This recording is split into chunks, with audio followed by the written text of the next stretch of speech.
Thanks a lot, Zoe. Thanks a lot to Eddie for inviting me. I hope the communication, the connection is good. It's a very important topic that is at the very top of the concern of me and my colleagues. I'm Gerald Knaus, running a think tank based in Berlin, a European think tank, but it's also a key topic in European politics, in Berlin, in Paris, in Brussels, but also in Vilnius, Prague, and other capitals around the EU. The big question is what to do about Ukraine's wish to join the European Union. And so I would like to present a little bit of a context, how to think about this question, but then also a very concrete proposal that my colleagues and I have presented in recent weeks around Europe in capitals to try to find a way that really allows European leaders to take a historic decision, stabilize Europe, encourage Ukraine, but that is also feasible and realistic. Now, I would like to begin with nightmares. Nightmares that most Europeans thought belonged to the distant past.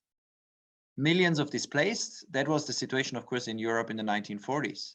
Germany in 1946 had an estimated 18 million people who were displaced. Cities razed to the ground, that too was the reality in Europe in the 1940s. Here, Warsaw, a city that Nazi Germany's troops had razed to the ground. And then the onset of the Cold War and the very real fear that a fascist, well, in this case, a communist, but a totalitarian power could replace fascist or National Socialist Germany as a threat to democracies and subvert the young democracies across the continent.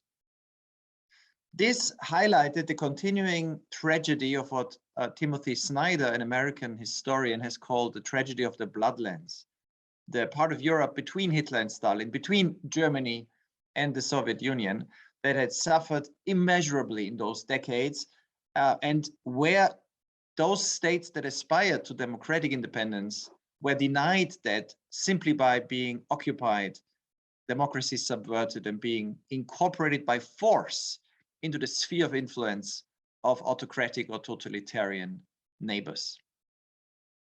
In 1993, and allow me please this short personal introduction, I went to this town in Ukraine. Chernivtsi is a city that has seen the typical fate of these bloodlands in Central Europe.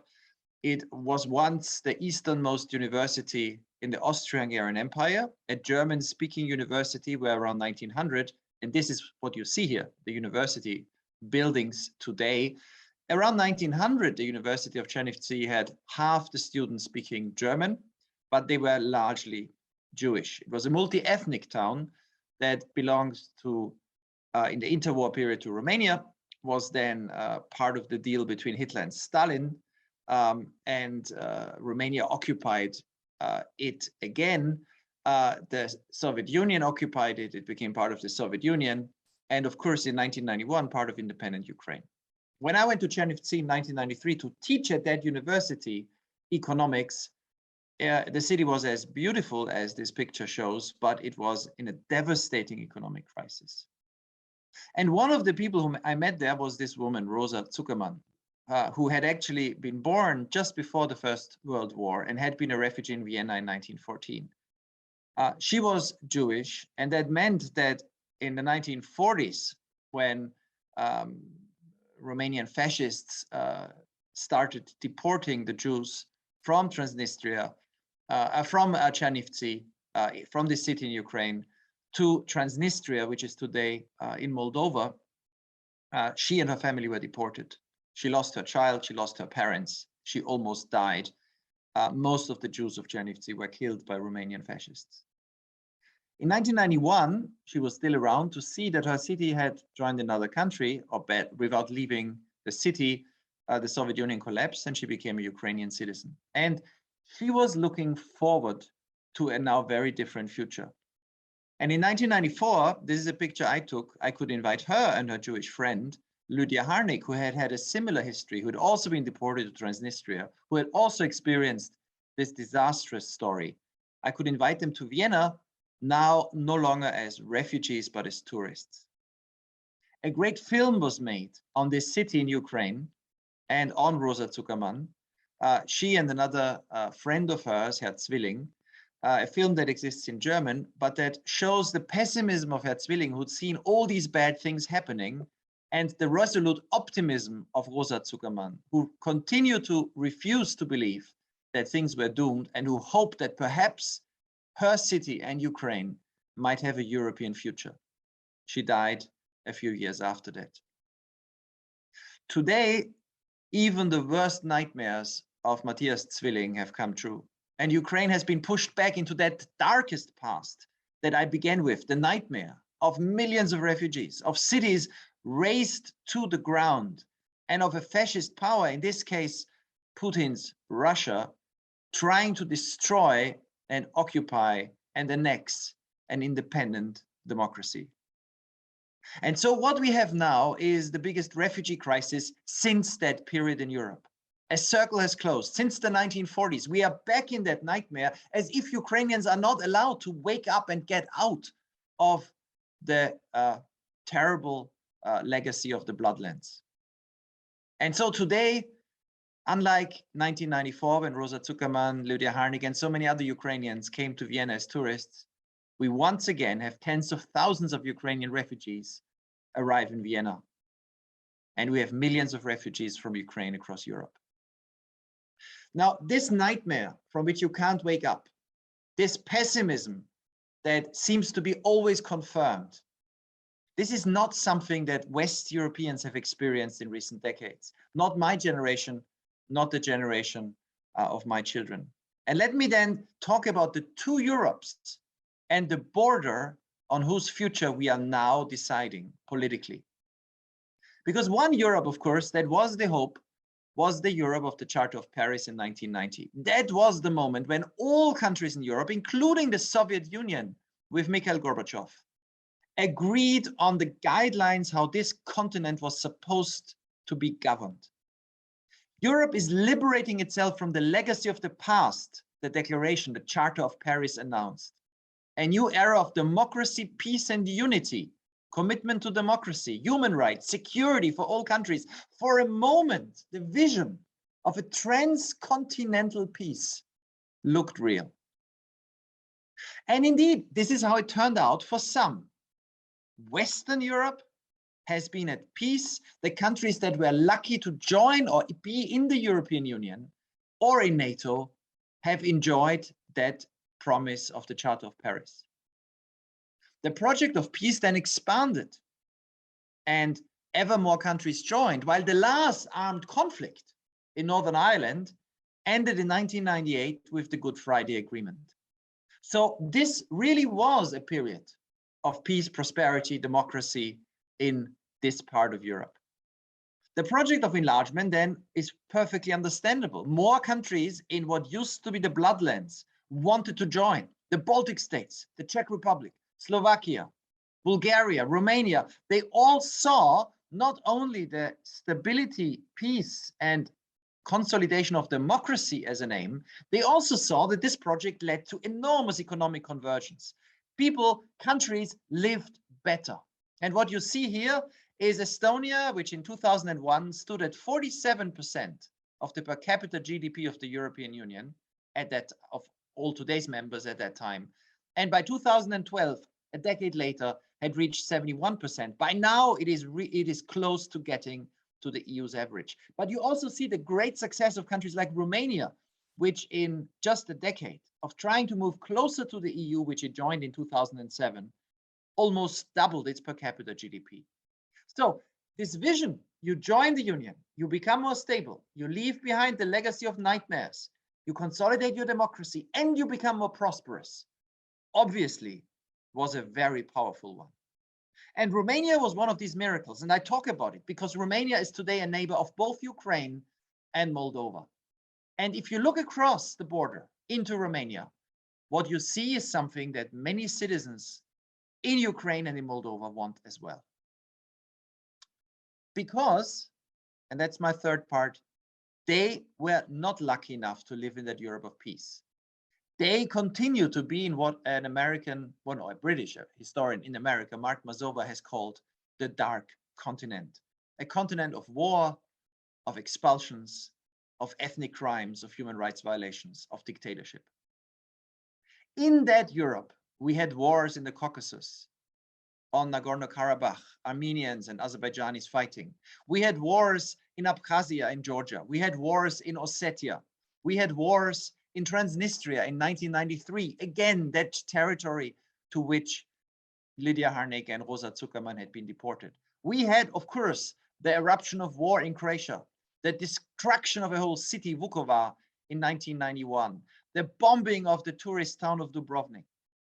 We had the siege of Sarajevo, the longest siege in decades, 1,425 days, a European capital being surrounded by snipers.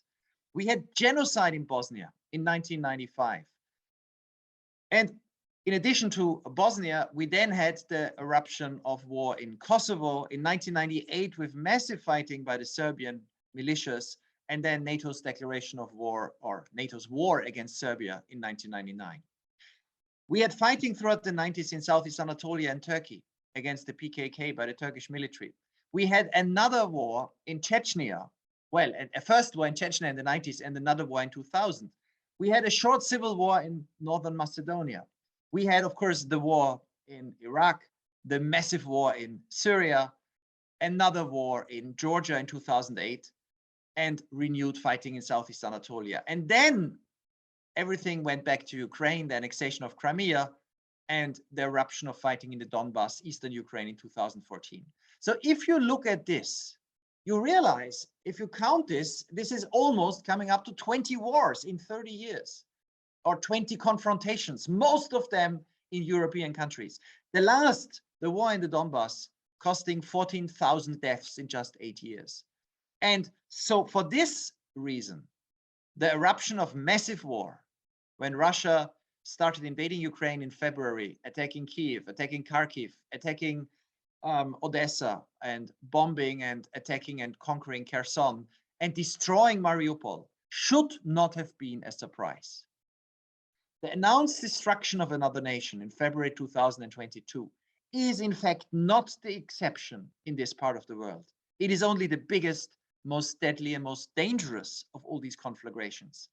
As Putin announces to send in Russian forces on 21st of February, and as he then announces a full-scale attack 2 days later, we've realized that the bloodlands seem to remain the bloodlands from which these people and societies have tried to escape. But what they didn't count on, what the Kremlin had not expected, was the resistance of Ukrainians. And it is this that has posed a question now to Europeans. After failing to contain Russia, after failing to integrate Ukraine before, what to do now? So can Ukraine, can Europe wake up from this nightmare? Let me go back once more to the 40s, because this is important. Where do we look for inspiration? In 1946, one of Europe's greatest leaders, Winston Churchill, made a speech in Zurich. He spoke against the background of the destruction I've described, about the tragedy of Europe, this noble continent. But he said that there was a remedy which would, as by a miracle, transform Europe and make all of it, or the greater part of it, as free and happy as Switzerland is today. Of course, Switzerland, one of the very few democracies that had remained peaceful throughout. Now, what was that remedy? Churchill in 1946 said it was to recreate, to stitch together the European fabric, to build a kind of United States of Europe. Now, this seemed crazy, and at the time, the French press was not very happy about Churchill talking about the United States of Europe. They just defeated Nazi Germany. But it turned out that his vision was followed.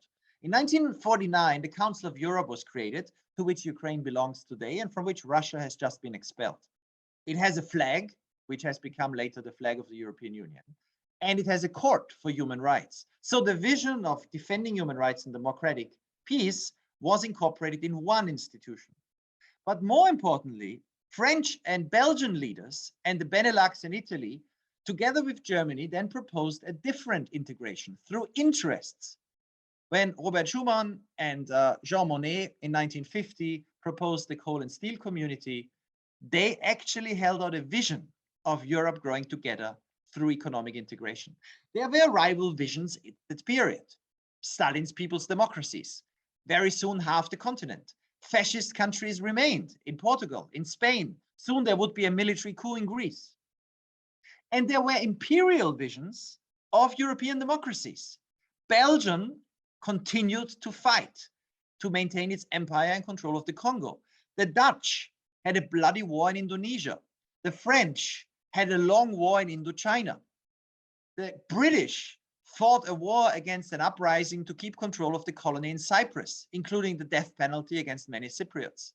And of course, the French, after Indochina, waged another war about Algeria to maintain Algeria, which was then part of France, as part of the country. The Battle of Algiers, the most bloody episode, or one of the most bloody episodes in this long and bloody war, was fought in 1956 with executions, torture, and massive human rights violations by French forces.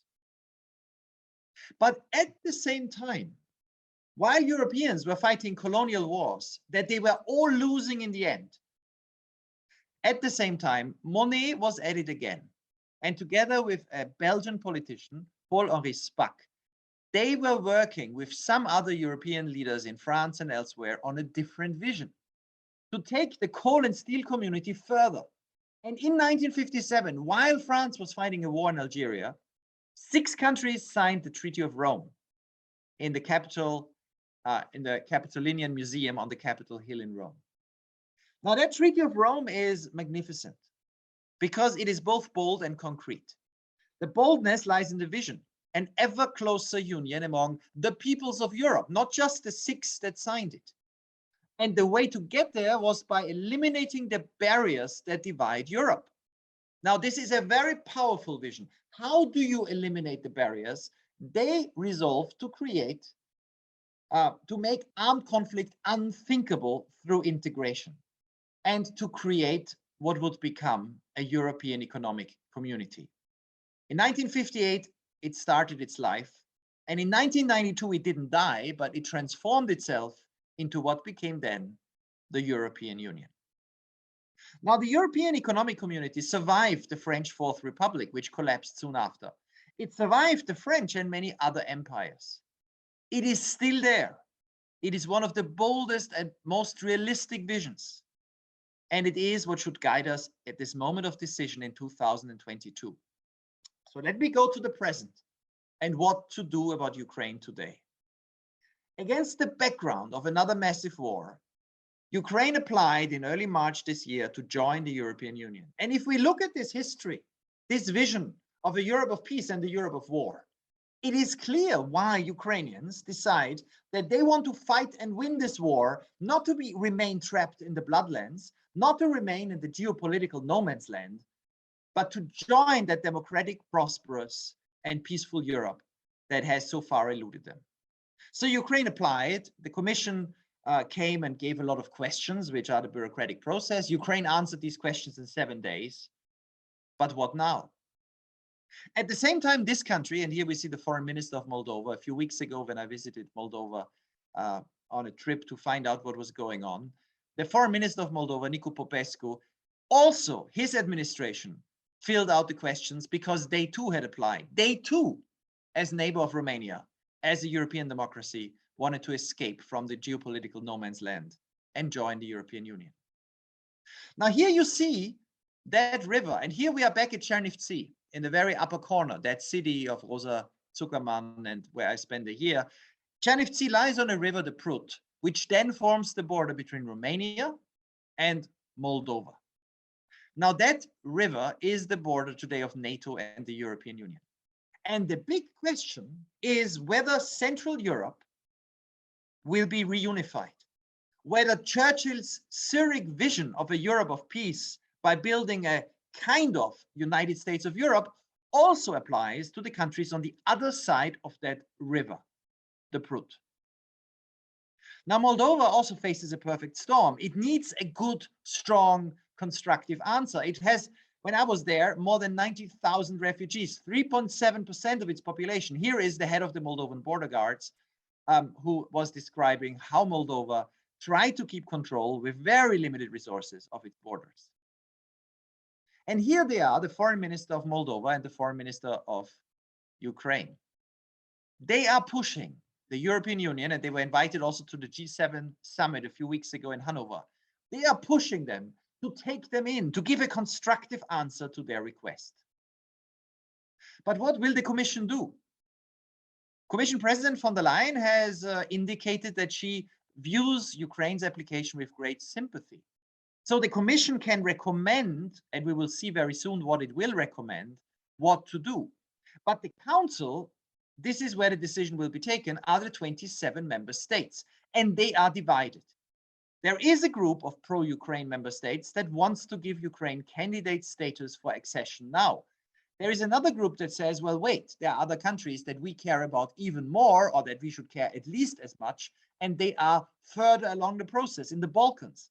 And there is a third group that says that the EU is not in a position to absorb new members.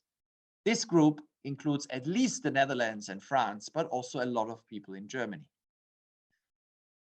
This is taking place against the background of even more threats. Just a few weeks ago, the Russian ambassador in Sarajevo threatened Bosnia.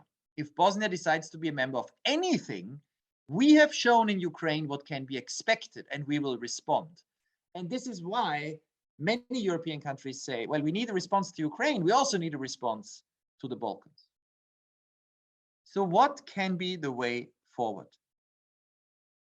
In June 2022, the member states of the EU need to decide on whether to give Ukraine candidate status. If they don't do that, it would be a disastrous signal. Turkey received candidate status in 1999, which is now 23 years ago. It's still not a member. It doesn't mean that you become a member soon. But if you deny Ukraine in 2022 what you gave Turkey in 1999 or North Macedonia in 2005, you are sending a very strong negative signal, not just to Kyiv, but also to Moscow and to Vladimir Putin.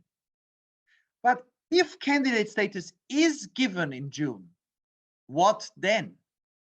Will there be talks, or will it mean the end of the process and not the beginning?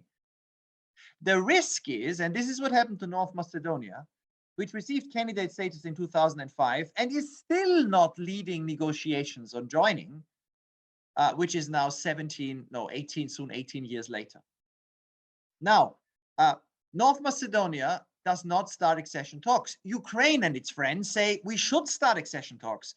Talks on what, however? On bringing down borders. This is a vision that has worked before. When the European Union was not united on having new members in 1990, this Commission president, who was French, Jacques Delors, and a great European, proposed that European democracies could already enjoy the 4 freedoms, which means removing all barriers of movement for people, goods, services, and capital. And at the time, this was his response to the applications to join of Austria, Sweden, Norway, and Finland.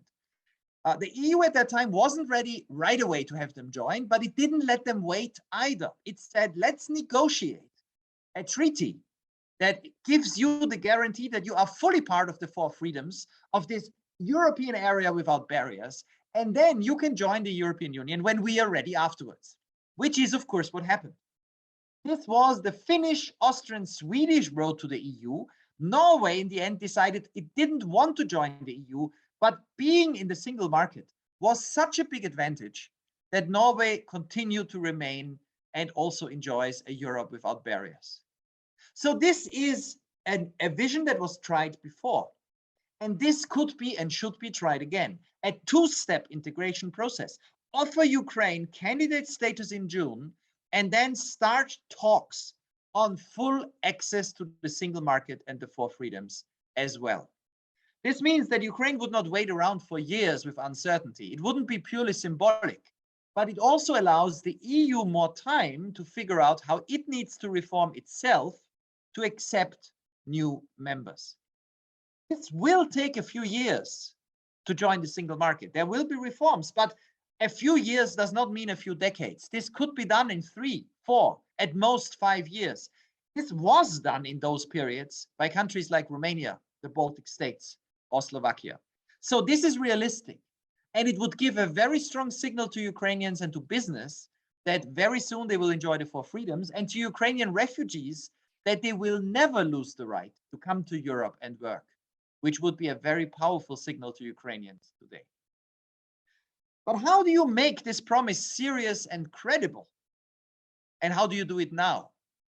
Our proposal is that when the EU opens talks with Ukraine and offers this to Moldova and the Balkan democracies, it offers them to join a new European economic community. That concept is now available.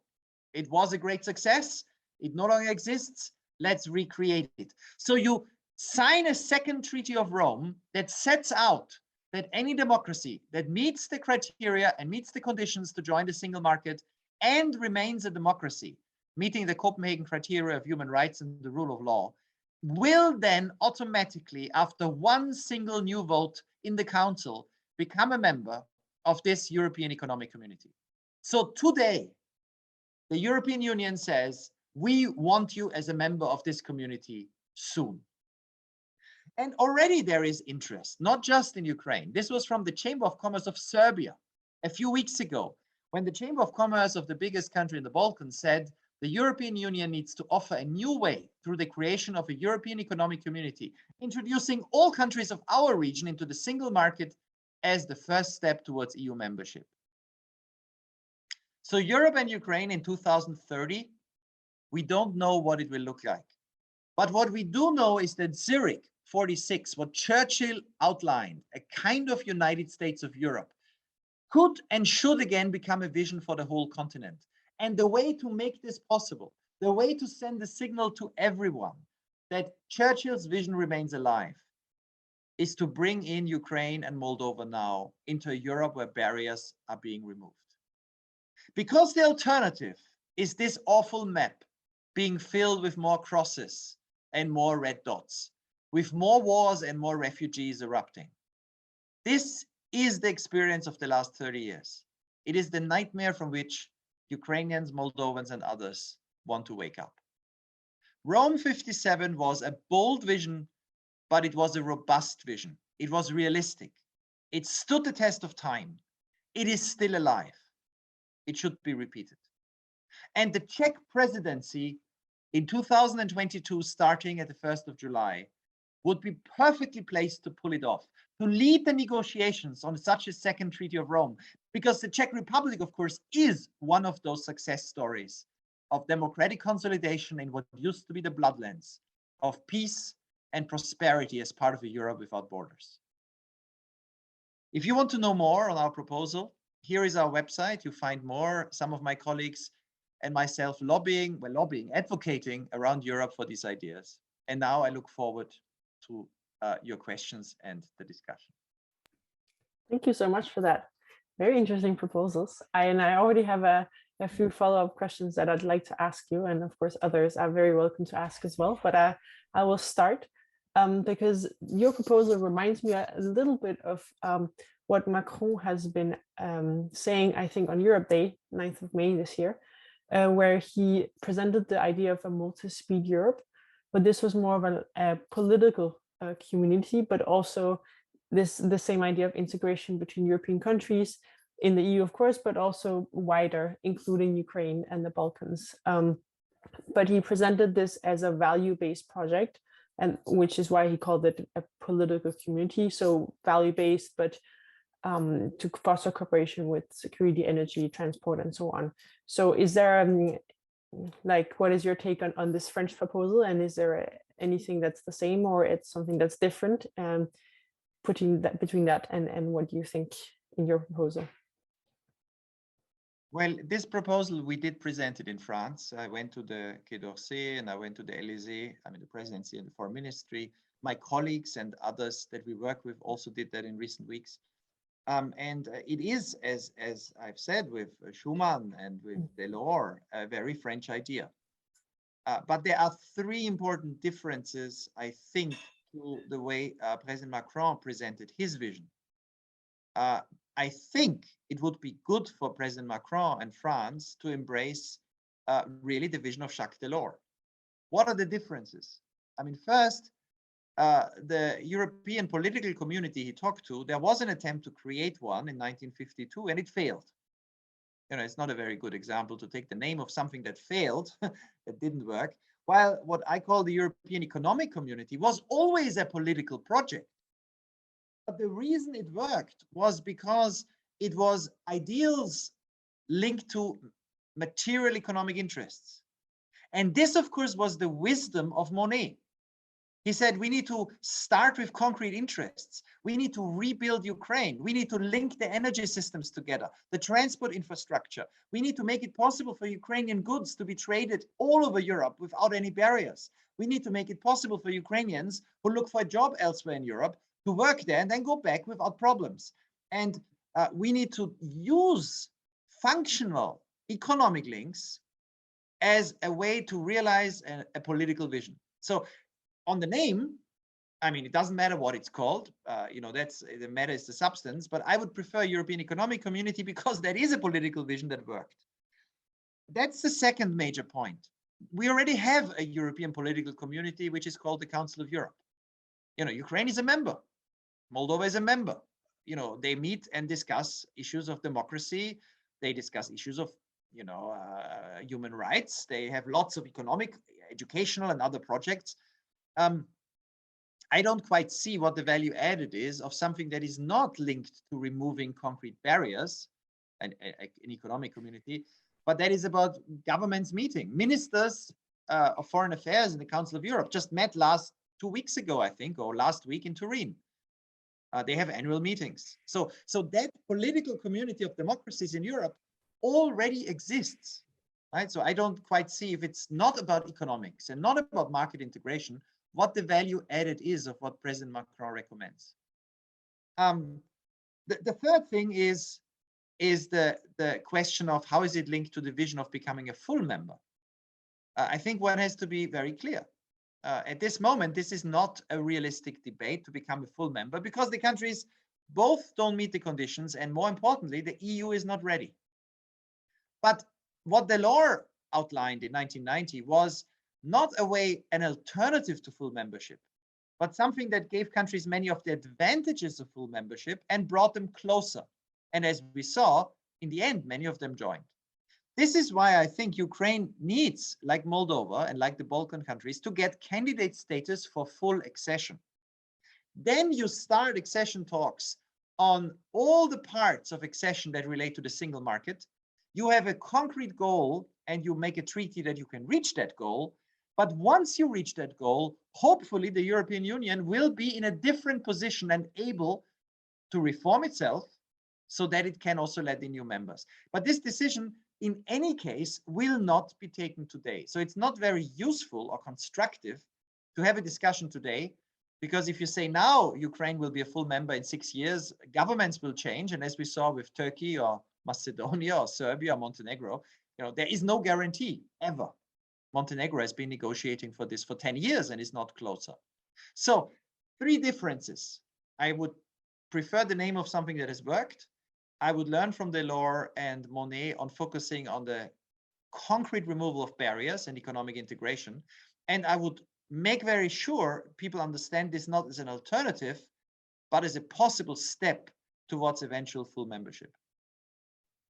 Right, that's very clear then. But then if I will try to be critical of this proposal for the sake of the discussion, but then my question would be, what would be then the challenges? Let's say that within next year, 2 years, 3 years, depending on the perspective, that we do create a sort of economic community with the 4 freedoms integrated in Ukraine and possibly the Balkans and other countries.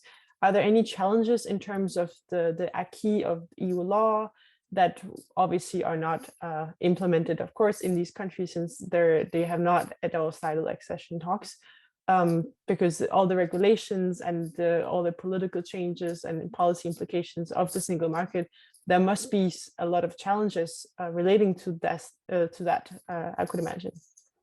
Yes, I mean, there will be enormous challenges. And I mean, in addition, Ukraine is fighting a war. But remember, France was also fighting a war when it created the European Economic Community. So that's not a first.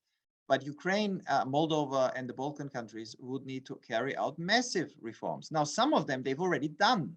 They've been in an association agreement. There has been some convergence.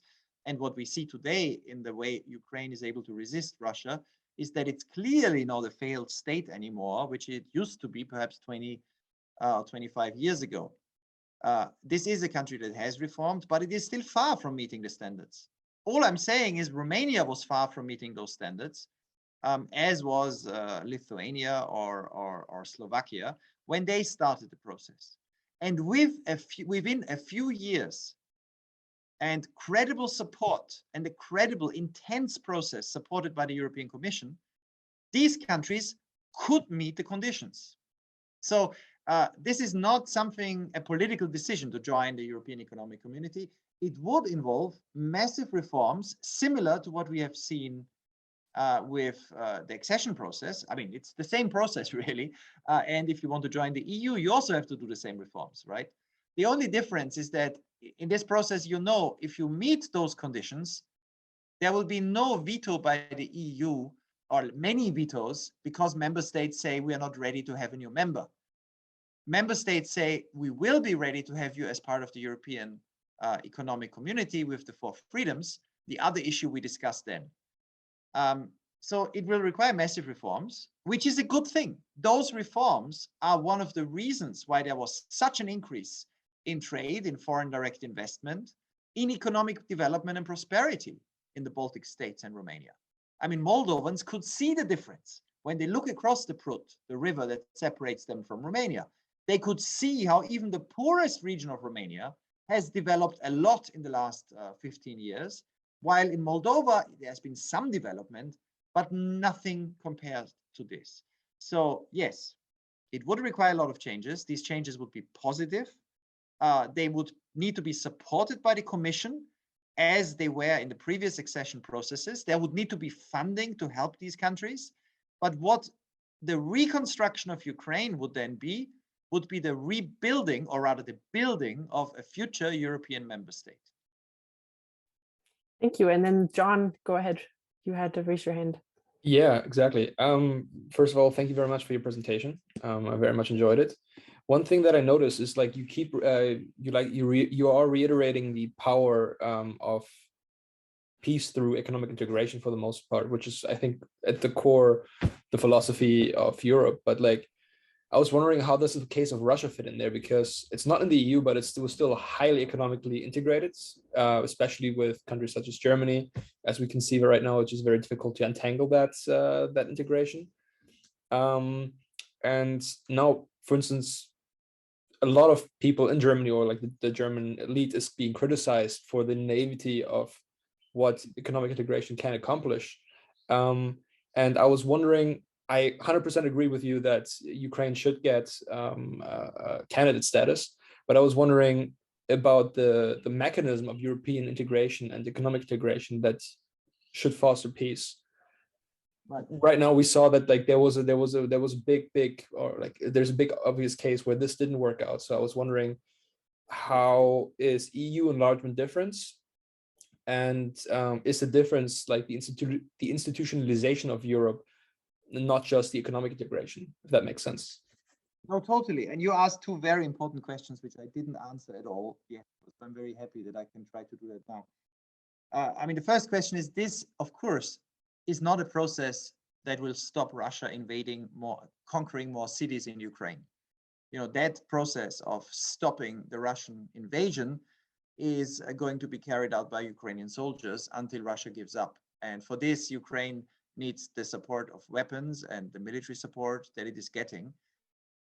But don't forget, in the middle of just 4 days after the war started, and it was the right decision, President Zelensky decided to spend time on applying for membership. Because in addition to fighting the military on the military front against Russia, Ukraine needs to first retain an economy, keep a vision for its country that is that shows that Russia will not succeed in destroying its economy, and show that it will not be isolated, but that this is actually a fight for something that will be better than what Ukraine had before the war. Now, it will take a lot of time. There's still a lot of terrible fighting that might lie ahead, but it would be a very strong signal that there is already thinking about a post-war Ukraine, that the EU believes with Ukrainians that they can win this war and preserve their democracy and their territory, and that once they do so, Ukraine will not be just a devastated country that then everybody loses interest because there's no longer a war, but it will actually be rebuilt as a member state of this greater Europe without borders. So it's not, this proposal does not stop Russia's aggression, but it should help Ukraine withstand the non-military attempts by Russia to destroy it, which also passes through economic blockade, through bombing of infrastructure, through mining, fields and mining the Black Sea, etc. And it gives, and this is, I think, why the Ukrainians think it is so important at this moment. It gives a credible vision of a better future that people are fighting for. Now, the first question actually you asked is even more important, is what is the difference between this form of economic integration and the vision that we heard a lot in recent years in Germany, but also in Italy and in France, that if we just trade with any country, that creates common interests and they will become peaceful because we have these interests. To which I say, we know that doesn't work. I mean, we always knew that didn't stop World War I. That was a great era of globalization before 1914. There was a lot of trade in the world. And yet countries that had traded before they did fall out. I mean, they did fight. There is a huge difference between the intense integration that has the goal of removing all barriers, which is driven by political vision and which is driven by values. This can only really work with democracies. And the transactional kind of trade, where some countries buy raw materials, from Russia, from Qatar, from Algeria, or from Venezuela. Now, that the second type, of course, is economically advantageous, sometimes because it's cheap. But in many ways, it can just strengthen the autocrats who sit on the raw materials, who get the benefits, and then these autocrats can use that benefit to strengthen the autocracy. It doesn't actually produce any incentives domestically to move closer towards the values of what we have in the European Union. So I would really strictly separate the naive idea that just trading with somebody by itself, when the values don't converge, will be enough to stop an imperialist project, which is what Russia is doing. I mean, Russia's project today in Ukraine is similar to the wars European democracies were fighting in the 40s, in Indochina or in Indonesia, or in Algeria, or in Cyprus, trying to keep control of what used to be or what were colonies, and they failed. Now, in this situation, economic linkages to colonies didn't prevent the conflict. And linkages between Russia selling oil and gas to Germany or Italy and the European Union are not enough to prevent conflict either. So very important to distinguish this. What I mean by integration of the European kind that we've seen, which is really unprecedented, which involves common institutions as well, which involves making common laws, which of course nobody ever did with Russia, which involves the convergence and massive interaction between the elites, is something that is really unique, and that explains why today the idea of the Dutch being attacked by the French, they fought, what is it, Napoleon's time, it was not that long ago, or of the Poles attacking Lithuania, or of Hungary and Romania going to war, or Austria and Italy. All of this, just when I say it, sounds absurd. It is absurd. Nobody thinks, nobody plans with this. Why is it absurd? When in the east of Europe, we have a lot of, well, it is absurd because we have democracies that have converged and linked themselves in so many ways that the amount of integration and the invisibility of borders and the common economic interests are just massively bigger than what we've seen in other trade around the world. Yeah, Does that answer your question? Yeah, you did. I think I really like your distinction between just mere trade and making trade also contingent on like institutional change and adaptation of values. I think that is, yeah, ultimately what the EU project is about. And I think I think you lined that out very nicely. So thank you for that. Thank you.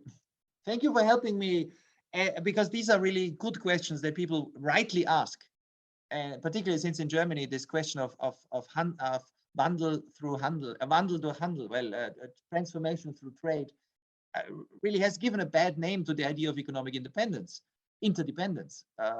And we should have doubts about economic interdependence with China, which is clearly not developing in the same direction that we are when it comes to values. So yeah, it's very important to distinguish. Thank you very much.